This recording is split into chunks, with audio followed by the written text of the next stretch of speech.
So, what's trending? Bridging your Catholic faith with your everyday life. You're listening to Trending with Timmery on Relevant Radio.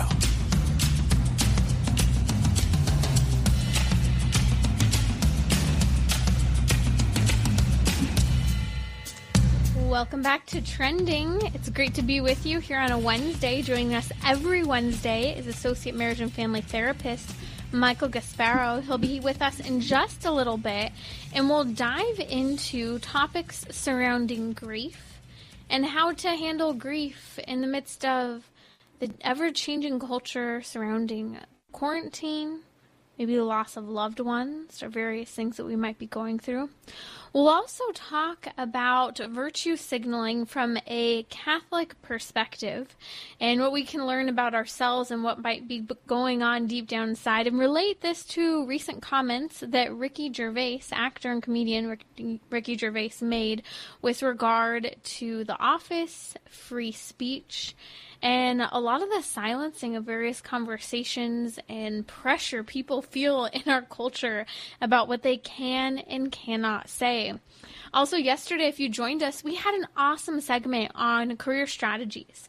And we've had so many questions flood in that we're going to take up that topic again a little later today, answering some of those great questions in the midst of a time where a lot of people are going through major transitions with careers. We've already known prior to the coronavirus that people were facing difficulties of job dissatisfaction, joblessness, even more so with layoffs, furloughs, and various things going on with companies. I think it's a topic that we can discuss, and a lot can be learned no matter what point in your career you might be in. So don't miss those topics later on, but I'm really looking forward to talking about Elon Musk's new brain chip. Have you heard about this? Have you ever wanted to be a superhero and wanted the power of telepathy? Also, how far are you willing to go for comfort? I think these are some of the questions that come up when we talk about new technologies and whether or not they are or are not good, necessary, or maybe even something that should be pursued.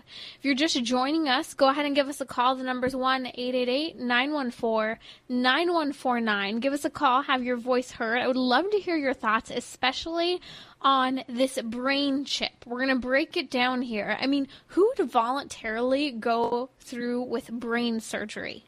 I don't get it. You can also comment on my Instagram story to ask a question during the show.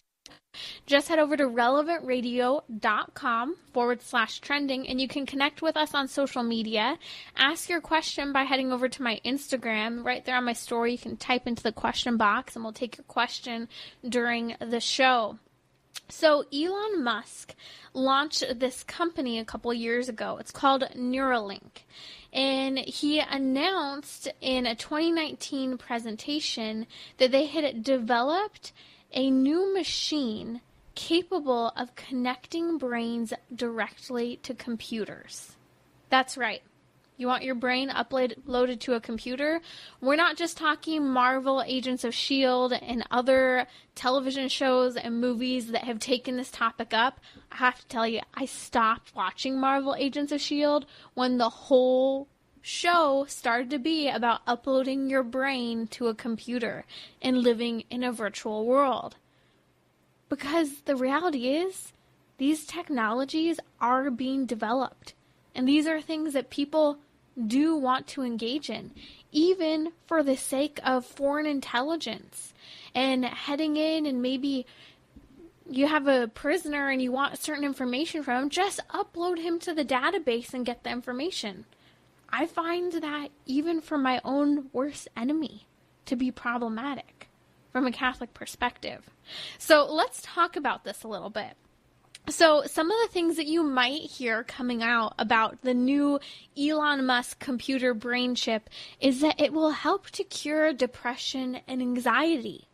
Another one you might hear is that you won't even have to speak to communicate with another person. All that will be necessary is thought. There's more information coming out August 28th about Neuralink and this brain chip, but here are some things that we do know. You see, people are talking about how there's so much going on with regard to addiction, depression, anxiety. And so people asked Elon Musk whether or not this would be helpful. And he said, for sure, this is both great and terrifying. Everything we've ever sensed or thought has electrical signals. So, how much will these computers be able to extract about what we think, past, present, and future, about our memories, about who's done it with regard to a crime? But also, it makes me think of the thought police. We're going to be talking in just a little bit about virtue signaling and Ricky Gervais's comments about how a show such as The Office could not be made in 2020. Why is that? Well, because you're not even allowed to say or think what you really say or think, even if it's wrong. Have you ever heard of a little thing called conversion and change? Because our culture clearly thinks that you are what you are, and there's nothing else to you. You see, this is a very confusing understanding of the human person. So this technology with Elon Musk's brain chip has this long-term ambition that it will allow human beings to compete with artificial intelligence. As if we're so stupid that we just can't keep up with computers. Computers are like the greatest thing. They can replace so many human jobs. I, struggle with this one because I know a lot of people who think that we should just use AI for everything. I'm one of those people. I would love to hear from you. Would you be willing to drive a car that is self-driven? I hear both sides. Some people say it would be safer. Some people say no. It's a no for me. It would be great to buy my time back and be able to look around a little bit more, but I just don't quite trust it, to be frank. But even more so, think about having a brain chip implanted into your brain. Think about the fact that people today already think that computers are smarter and more intelligent, or might I say effective, than human beings. But if we just turn everyone into robots, we miss a lot of the dimension of the human person, such as love, compassion, the value of hard work, and learning to endure and suffer and take on challenges. These are all things that are so human and so important. It'll be fascinating to see what continues to come up with Elon Musk's new brain chip. In fact, human trials are expected to begin at some point this year. Would you be willing to participate in a voluntary brain surgery to have a computer chip uploaded into your brain? Listen to this. Here's a clip where Musk talks about human patience. We hope to have this aspirationally in a human patient before the end of next year. So this is not far. Not too far. You signing up, getting in line to have your brain chip put in? Well, how will this thing be implanted into a patient? Listen to what Musk has to say about that. The operation on a per-chip basis, it involves just a 2 millimeter incision, which is dilated to 8 millimeters, and then the chip is placed through that, and then it goes back to being 2 millimeters, and you can basically glue it shut. You don't even need a stitch. Okay, so you can just glue the chip in there, which, I guess it's a good thing because maybe you can take it out on your own, too, if you can glue it into your head on your own. I don't know. This is just way too much. And what about infection? I'm very creeped out about this. Again, there's one thing to say, hey, I wish my superhero power was telepathy, but this is too much. And in fact, if you're dating someone or know someone and they really want that to be their superhero power, I think it's time to ditch that person because there's something wrong. There really is. There's a violation of what other people are thinking. So here are some things that are interesting. In 2019, there was a report by the Royal Society, and here's what they said. People could possibly communicate silently using their neural interface to reach each other's minds. So this whole idea of not having to speak is a possibility. We could just read each other's minds and we no longer have to talk. In fact, Elon Musk has talked about how it's the hope within the next 10 years or so that you would be able to communicate very quickly and with far more precision, and you wouldn't even need to talk. I'm sorry, but as cool as that may sound from a technology perspective and an achievement perspective, there's something very inhuman about it. We're social beings. We're created with the capability for speech. In fact, when we can't speak, we have a basic understanding that there's a deficiency, something that's gone wrong in the development of a human person. In fact, I even think of it with regard to liturgy and how liturgically we have sacraments, physical, tangible sacraments, because we people need real physical interaction.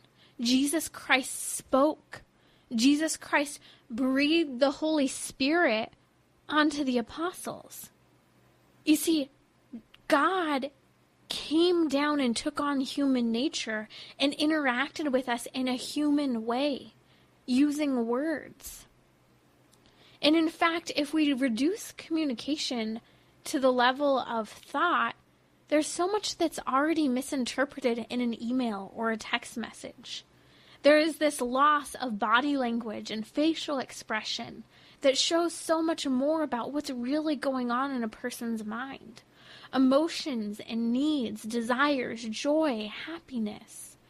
We're already becoming so disconnected from each other on a very human level because we turn so quickly to a phone. I was getting blood work done the other day, and I couldn't handle sitting for so long in the stuffy air and all the smells. I stood outside so I could take my mask off here in California, and I said, I'll just be right outside the window here. Just call me when you're ready. And you know what's funny? The person kept buzzing my cell phone instead of just knocking on the window or walking outside to let me know that I was up. And then 5 minutes, I guess, after having buzzed me for a little bit, as I'm just walking, they can see me through the window. Someone comes in and says, we've been sending you text messages. And in my mind, I'm thinking, you could have just knocked. You could have used physical, verbal cues to say, hey, we're ready for you. And I was flabbergasted by how incapable we are of communicating with each other anymore. We've reduced ourselves to robots that we should respond on demand to any technological bing or ding that comes up in our life.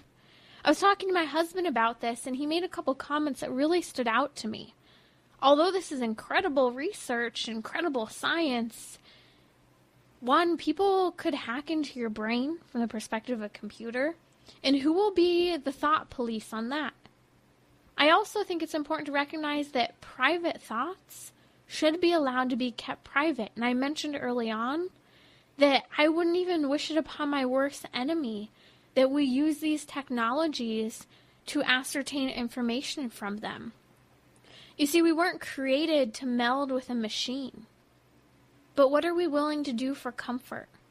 How far are we willing to go? How dehumanizing? How immoral? I think this is always the challenge. We often choose sin because it's comfortable and happy for us.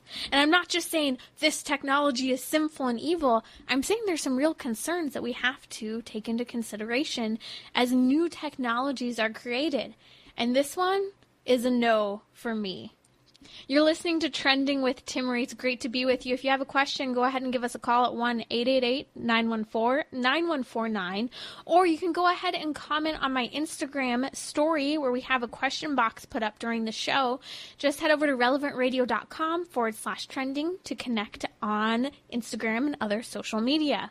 My guest today is Associate Marriage and Family Therapist Michael Gasparo, who's with Healing and Peace Catholic Ministries working here in San Diego. And we're going to talk about Ricky Gervais. I mentioned this earlier. Fox News reported that Ricky Gervais said that anyone who's, quote, mildly conservative on Twitter is labeled as Hitler. Michael, thanks for being with us. I'm interested to hear your first thoughts on some of the Ricky Gervais comments. Well, it reminded me a lot of scapegoating, which is pretty common at extreme ends of the political spectrum in either direction, where somebody is very particularly aversive to your opinions instead of taking responsibility for having an intellectual discussion or perhaps trying to debate you based on ideas. They'll just try to mob culture, scapegoat you, make you the bad object, and then that can actually reduce anxiety of a group of people to find that scapegoat and to really, dig in on that one person. But unfortunately, especially for conservative people in the social media sphere, if you share opinions that tend to be morally conservative, especially socially conservative, there is a very quick trigger to be thrown like a baby out with the bathwater. It's really scary. It's fascinating because Ricky Gervais, a lot of people love The Office. I still haven't seen it. I will admit I am guilty of this. Anytime I say that, people gasp. But for those who don't know, Ricky Gervais is a controversial comedian. He stirred a lot of ruckus at the beginning. Wow, was that of this year? What did he host? Was it the Emmys, the Grammys? I don't even remember Globes. what exactly it was. What was it? The Golden Globe Awards. He hosted that, and he really roasted a lot of celebrities on hypocrisy and cancel culture. So he's been known, even though he's a left-leaning, highly liberal atheist, declared atheist, I believe, he still is kind of noticing, you know what, like if a conservative person shares their opinion, we shouldn't immediately label them a fascist or Hitler. We should engage in discussion, and I think that's really important, and we should not, as conservatives, do the same to people who are liberal. We shouldn't just label them and dox them, if you will. We should engage and have a conversation and get to know people and not throw stones right away.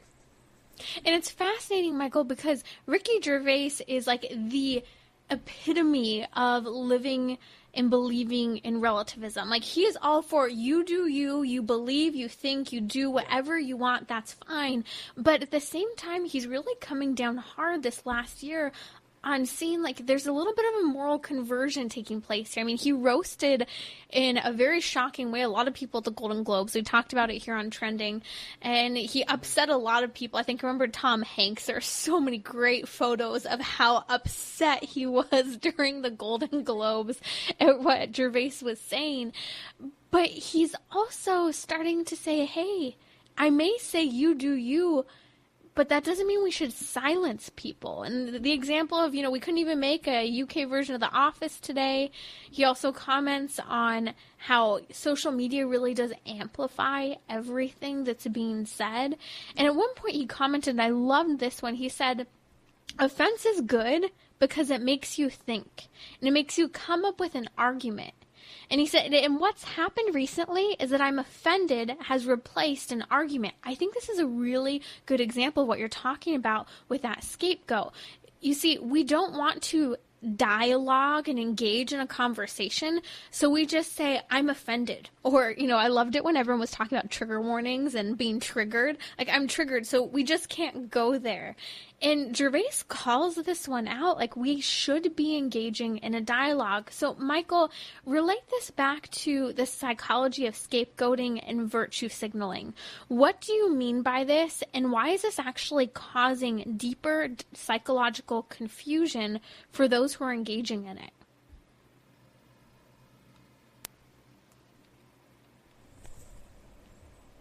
Ooh, I think we lost Michael there for a second. Here I am. Yep. Oh, great. We can hear you. Do you hear my question? Not quite. Maybe give it one more time. Okay, yeah, we were talking about how Ricky Gervais made incredible comments about how instead of engaging in arguments, people comment and say that they're just offended. And it's kind of used instead of the argument, replaces the argument.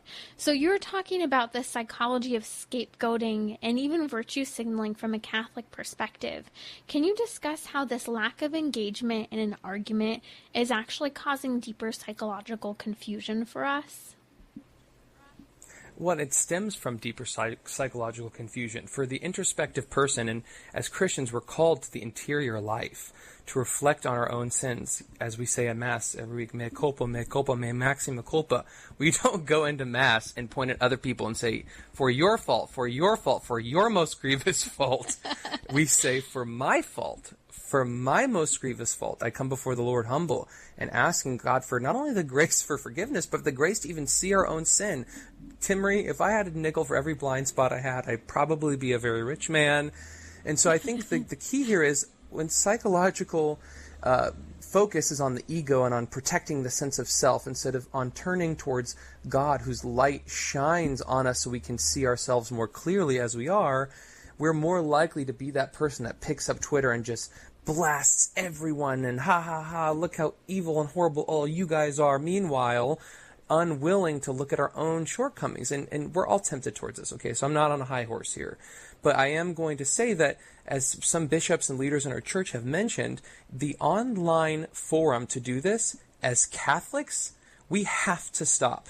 It is completely inappropriate to, especially even if you disagree with a fellow Catholic, speak out against something that they said with charity. If you use a platform you have to silence people with criticism and not engage in them in a charitable way, then I would recommend you reflect first on your own sense of indignance and check in on where that's coming from before shooting off on some giant tirade against everyone else. No, I'm not saying that to speak up against offenses or heresy. Speak out, but we have to speak the truth with love from what I see it.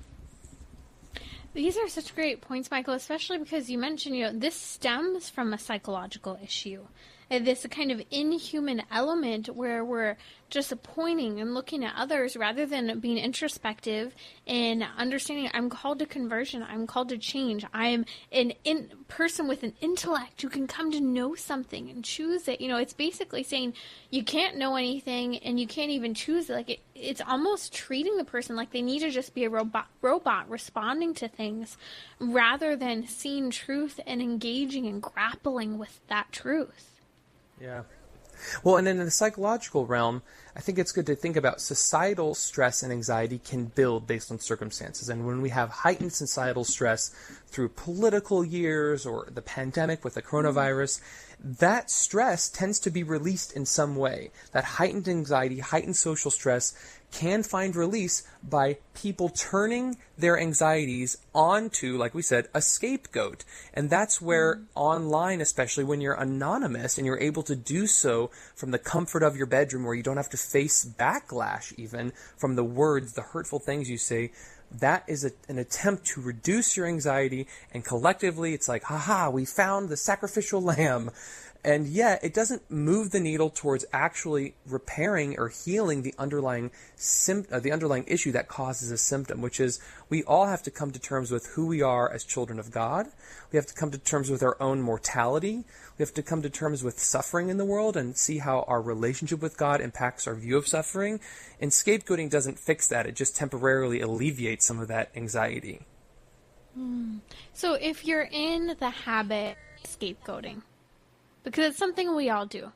It's basically making excuses for things. We can even think of it in such simple terms as well. What can we do to stop that pattern? Yeah, that's a great question. I think for me, one thing I try to do when I'm noticing that is pause and reflect. There are so many times where I come up with like the quippiest, funniest thing I could post to Twitter or Instagram to just zing everyone that I disagree with. And I'm like, ooh, I know exactly what I'd say. And then I think to myself, maybe not right now. Let me settle down for a minute and see, is this charitable or is this something that maybe doesn't need to be said in this way right now? So one thing to do is just to take a breath, pause, and ask the Holy Spirit for some guidance. Because we need movers and shakers that are willing to call people out and speak truth to power, if you want to use that cliche. But there also is times where being silent and just reflective and living by example are also good. And for each person, that's a discernment issue. And I think that's where prayer comes into play, in my opinion. What do you think? I agree with you, and it's interesting this comes up because I've been reading this book. I've been talking about it by Father Jacques Philippe in the School of the Holy Spirit, and he talks about what is and isn't the inspiration of the Holy Spirit. And often, you even talked about, posting this great Twitter post and how we might think this is great, but if we feel rushed, we feel anxious to engage in it, it's a good sign that something isn't of the Holy Spirit, and it's not necessarily good. Even if it is a great idea, is it good? Just like the whole Elon Musk brain chip. It might be a really neat, awesome technology, but is it good? We'll be right back here on Trending with Timmery with Michael Gasparo.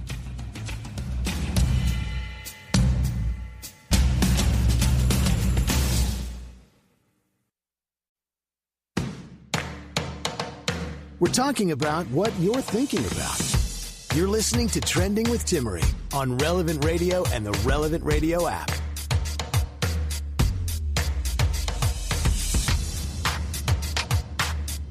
Welcome back to Trending. Go ahead and give us a call with your questions. Numbers 1-888-914-9149. You can also head over to Instagram, comment on my story in the question box with anything you might be interested in discussing here on Trending.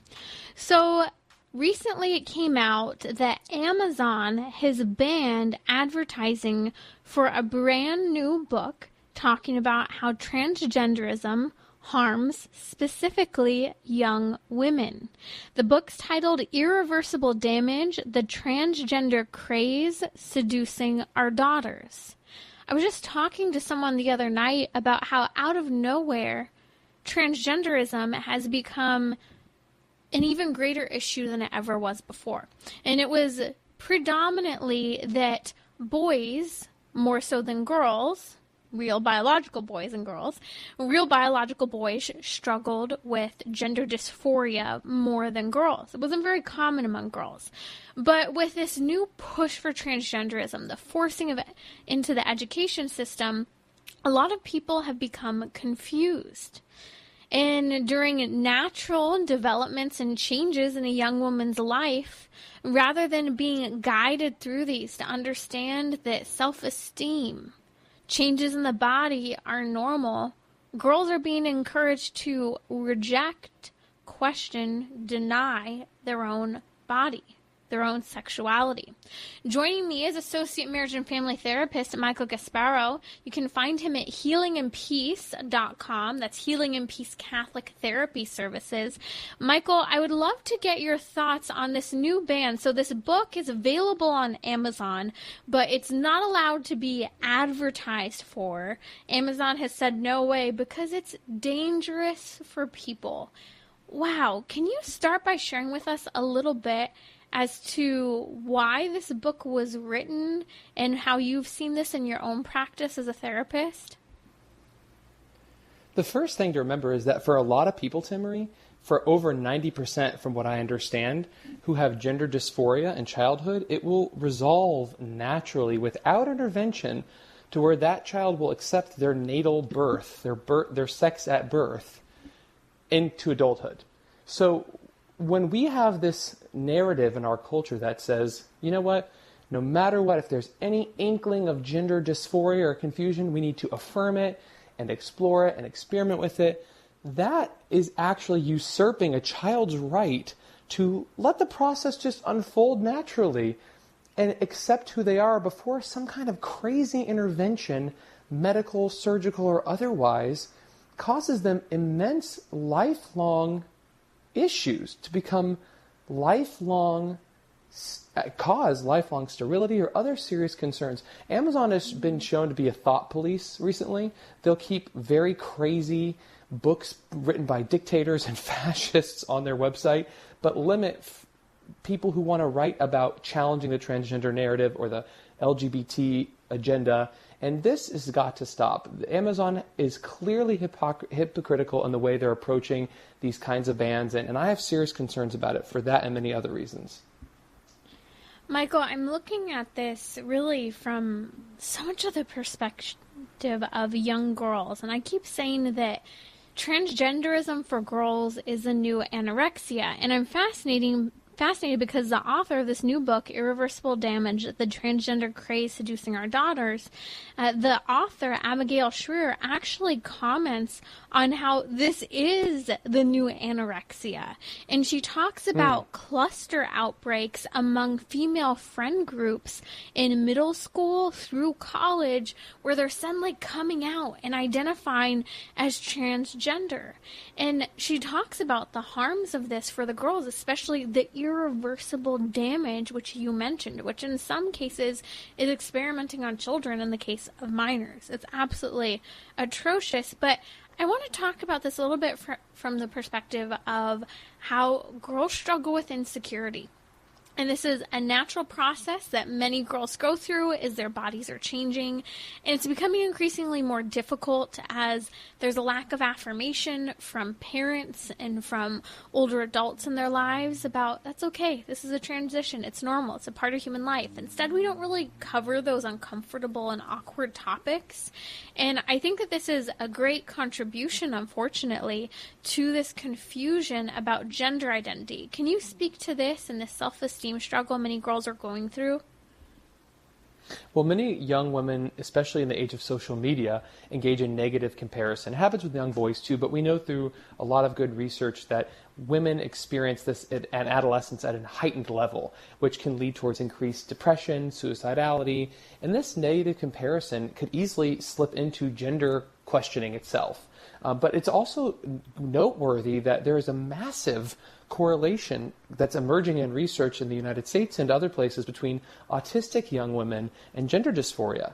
Significant correlations that are coming up. So autism is often marked by difficult interpersonal connections, difficulty with understanding emotions and feelings. And so we're not only harming women and young girls with these transgender ideologies who are psychologically stable or unstable, we're also possibly harming people who have actual developmental challenges, such as being on the autism spectrum. So this is very concerning to me as a Catholic because, as we know, Pope Francis has echoed the words of his predecessor that we are entering the stage, or in the stage, of sin against God the Creator. Male and female, he created them. To pretend any other reality exists other than male and female, God created us, really does harm by denying biological reality and is not compassionate. We're not here advocating for harm or abuse towards these young ladies who have these transgender questions or concerns, but it's not helping them by affirming a disordered understanding of their own bodies.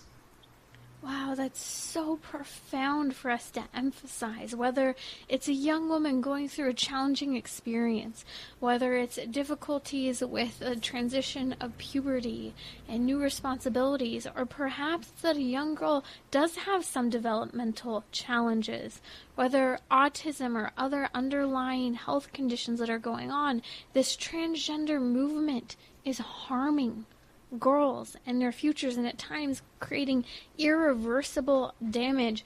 That's Associate Marriage and Family Therapist Michael Gasparo, always joining us on Wednesday to give his feedback on so much of what's happening in the culture, especially surrounding this pro-LGBTQ type of mindset and how it really is damaging individual people and their future. Michael, I want to change directions here for just a little bit and talk about grief and loss. I know this is something you often work with many of your clients with, and in an age where we're seeing an increase in suicide, the loss of loved ones, and even being separated from even both mourning and celebrating their lives in this loss. What guidance do you have, especially with the recent death of one of the Glee stars, actually? Yeah, Naya Rivera sadly drowned recently, and she's a well-known actress, as well as a very famous Broadway actor named Nick Cordero, whose wife has documented very publicly his battle with coronavirus, and his 41 years old, he died recently with a young 1-year-old son. And both of them, their deaths have led to a public discussion on grief, and I think that's why it's good we talk about this. And the first thing I'll say is that we know that as Catholics, as Christians, we do grieve, okay? So that's first and foremost. We grieve, but we do not grieve like a non-believer. And oftentimes that gets confused, Timmery, where people think, well, that means we don't grieve at all. well, Jesus wept at the death of Lazarus, even though he was about to raise Lazarus from the dead. So we know that grief is a process. One thing to keep in mind is your family or someone's family listening may have gone through the loss of a loved one, like people I know, and not even been able to be there with that loved one at the time of their death because of restrictions around the coronavirus and the pandemic. That can create a lot of unrest and confusion, and it's good for people to remember that no two people grieve in exactly the same way. So the first thing to remember is that if you're going through grief and loss, it's okay if it looks different than other people. And I think that's something that often gets people into a trap. They think, well, so-and-so or that person, they seemed fine 2 months later. Why am I not okay?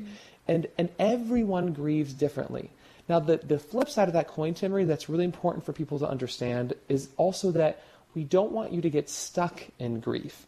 So if there are coping behaviors that are really harmful, like suicidality or loss of all sense of ability to move forward with other goals or things you want to continue to do in your new normal in your life, then it's a good idea to reach out to support groups or church friends or even a counselor perhaps to help you address what's keeping you stuck in that grief. That's Michael Gasparo of Healing in Peace Catholic Therapy Services, found at healingandpeace.com. Michael, a question's come in, and it is on Instagram. What is healthy advice for a couple that is struggling with different views and with regard to precautions surrounding COVID? Wow, well, I think that definitely is a bit of a pivot here, but it is good to keep in mind that with any relationship struggle, the content is often less important than the process. And here's what I mean by that. You can argue about whether or not the sky is blue or whether or not you have different precautions regarding how you accept your Amazon Prime deliveries. Either way, if you do so in a way that is uncharitable to your spouse, you're looking for trouble. So what I would recommend is before you even get into the nitty-gritty of what is acceptable or not acceptable in terms of your shared precautions around coronavirus, look for a couple key signs. Am I starting this conversation with a criticism towards the other person? A criticism is often an overarching comment towards their character, or am I contemptuous? Snarling the lip, looking down on them, I'm so much better. Contempt and criticism are great ways to start off a discussion that will turn into a blow-up. So that's my first piece of advice, is focus more on the process and less on the content. The second piece of advice I would give to this couple is to try when they're having these conversations, if they know they're getting a little heated, to reflect and summarize what their partner is expressing. So if their spouse is saying, I really don't feel comfortable when you pick up the box and you bring it in without Lysoling it down, instead of just saying, well, that's what I like to do and that's how I want to do it, start off by just reflecting and summarizing a bit. So you might say, oh, I hear you. You really don't feel comfortable when I bring the box in without Lysoling it. Am I understanding? And simply reflecting and summarizing, Timmery, that can cool tempers quick. And in Proverbs, in the Bible, it tells us a gentle answer turns away wrath, but a harsh word stirs up anger. So if we want to follow the words of God, we will reflect and consider to summarize what our partner is saying before we just jump back down their throat with a quick reply. This reminds me of just emphasizing listening. You were talking about grief just before we took that question. In both circumstances, where do we fit in when someone else is grieving? It's not necessarily our grief, or we don't necessarily handle grief in the same way. Or when we're having a disagreement, whether it's about how to handle safety precautions with COVID or whatever it might be, one of the first dimensions is to make sure that we're listening to the other person, that we're at least hearing what they have to say, so that then, like you said, that echo chamber of responding and helping them see, like, I get where you're at, is helpful for de-escalating a situation, but also helping people who just need to be heard. Maybe the fight or the grief isn't even about someone not paying attention, but it's about they need someone to be there through that process of what they're going through and trying to navigate. Oh, absolutely. I mean, you might not say a single word to somebody when they're in grief, but you can be there for them by your presence alone. So if you're with them and just there in the moment with them, they might not need any advice, but just your presence alone can be healing, supportive, and be yourself too. If you're with someone who's grieving, or if you're grieving, if you're optimistic and upbeat, that's okay. They not need everybody just to be somber around them all the time. So trust your own gifts and the way God made you, and be yourself with the people you love who are grieving, and that might share your authentic life with them in a way that's supportive and encouraging. That's Associate Marriage and Family Therapist Michael Gasparo. Find him at healingandpeace.com. We'll be right back here on Trending with Tippery, taking some of your questions, and also especially talking about more of those career advice questions that people have been sending in. We'll be right back. So, what's trending? Bridging your Catholic faith with your everyday life. You're listening to Trending with Timmery on Relevant Radio and the Relevant Radio app. Coming up tomorrow on Trending for our Marriage Hour is our in-house matchmaker, Christina Pineda from Matchmakers in the City. If you have any questions for her, be sure to jump on social media. Send your message to me now so that we can add those to the conversation. Whether you're in a relationship, dating, online dating, single, Pringle, and ready to mingle, we would love to hear from you. There's lots to discuss in the realm of love and dating and marriage with Christina. So feel free to send your questions my way. Just head over to relevantradio.com/trending, and we would be glad to take them if you send them over via social media, especially Instagram. A question came in on Instagram about what I would suggest as a means of contraception if a couple does not want children every year. It's a great question. I clearly understand, Marianne, you've reached out, that you don't necessarily want to use contraception, especially because it's in direct contradiction with your faith. But also, you're sitting here saying, what if I don't want a kid every year? It's a great question to ask, and I think we have to start with understanding that marriage implies children. Marriage is called to bear fruit. And so if you are not open to having children to begin with, I think it's important to recognize, why are you getting married? Yes, it's to spend the rest of your life with someone and grow together, but you're supposed to be challenged, trained, go outside of yourselves, become holier. And so part of that process that's written into human nature and ordained by God, one of the first things he tells us to do at the beginning of creation in Genesis chapter 1 is to be fruitful and multiply. And so that's important to recognize, but also there are real concerns. What if there's a legitimate reason to wait to have a child? The church is explicitly against contraception because it can work both as an abortifacient. You see, most contraceptives actually can prevent a baby from ever being conceived, keeping sperm and egg separate, but it can also work as an abortifacient, where a new human life has been started, and then that life is destroyed through the chemical imbalance that contraception creates, the bad environment for the baby, and so it's bad also for both mom and baby. But people say, well, what's the solution if contraception isn't allowed? Well, the church does permit natural family planning. You can work with a fertility care practitioner to go through the process of understanding how your body functions and when your body is and is not fertile. Now, I'm not just talking about a counting method. Justifiably so, people disagree and say that's ineffective. It's true. There's much more to natural family planning that involves a lot of medical science, and it's very effective to both help people achieve conceiving a baby and, if necessary, for legitimate reasons, being culpable before God and with your spouse, to avoid for a time having children. And so that is allowed. It does require some work on the part of the couples, but couples who practice natural family planning do have higher levels of communication, a lower divorce rate, and generally do have great marriages in a lot of the research that's done. But I do challenge you not to be afraid of children and think that you're just going to have a child one year after another. Some people are extremely fertile in such a way. But that's not normally, all the guys are flexing right now, real excited. But that's not normally what happens every time. And I think more so the problem isn't about delaying having children. The bigger question is fear about having children. And so I invite you to prayerfully take before our Lord any fear and anxiety about the timing of children. And we have to remember that God is involved in the creation of that new human life, even when new life is created in difficult circumstances.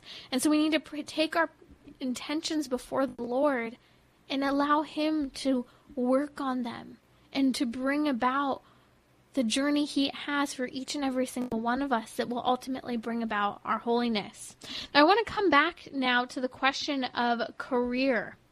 You see, when we're talking about careers, yesterday we did a whole segment on career strategies with Jim O'Day, who's the executive director of Integrity Restored. He has an incredible background in both non-for-profit and for-profit work, in Homeland Security, and other areas. And it's really sparked a conversation, and I see that a lot of people really are looking for answers in the midst of confusing times, job layoffs, and changes, especially with regard to job changes getting kind of closer to the end of your career. One question came in that all of us often, I think, can relate to. It's a man who has a job and he's been really involved with the people he's been working with for a long time and decided not to leave his job because the boss was going through a difficult time. So there's this loyalty to the boss, but also maybe some confusion with where responsibility was for self. It mentions being scared to try and move on, feels like you don't have time for finding something else, you're working overtime, you don't have good benefits, and you have a low salary. And so the question is, I have all of these experiences, but I work with great people. So I talked to Jim O'Day, and he recommended some tips here. This is a real challenge. Do the really great people you work with outweigh the poor benefits and salary that you're not really feeling too great about? And also the question is, what is your value in the company? And so Jim O'Day encouraged that maybe it is time to make a move and move on. If there's any time, the time is now. However, of course, we're never advising to quit your job. You want to keep your job before you secure something new. That's a new theme I'm seeing with a lot of people right now. I'm just going to quit my job and find something else. No, there's a lot of responsibility even if you don't have a family. And so really want to encourage that it's much better to take a stable approach to your dissatisfaction and start searching. And maybe discover, is there another option out there, and start applying for jobs? Or perhaps there's an incentive that you can discuss with your boss to work in a bonus or some sort of salary increase or something in lieu, such as taking time off. There are so many things that a company can and might do if you're a good employee and you're willing to work together. Another question that came in is, how do I either figure out how to get a good raise or essentially figure out how to move on? Here are some tips for especially dealing with that raise element. You want to make sure that you're consistently performing well and above expectations to show your worth. You also might investigate salaries in similar roles and then chat with your supervisor about your value and what you expect and also what your supervisor expects. Another one is considering essentially that there's often the ability to work on a 10% increase for exceptional performance at work. That's not unheard of. And so maybe setting goals to work toward that 10% increase is something that you can discuss. But be sure to know your worth and know your accomplishments and your position within the company and be honest with yourself. Finally, another person mentioned they're 60 years old and they think they might be laid off and they don't have a bachelor's degree. Should I pursue that? We heard from Jim O'Day on this and he said, I wouldn't think so. You have real world experience and benefits of a long career. Sell your talents, your soft skills that cross over into various experiences. Focus on what you can do and really use this time to express the accomplishments you have had in your career to move forward into a new job. We'll be back tomorrow with Christina Pineda, the matchmaker, here on Trending with Timmerie.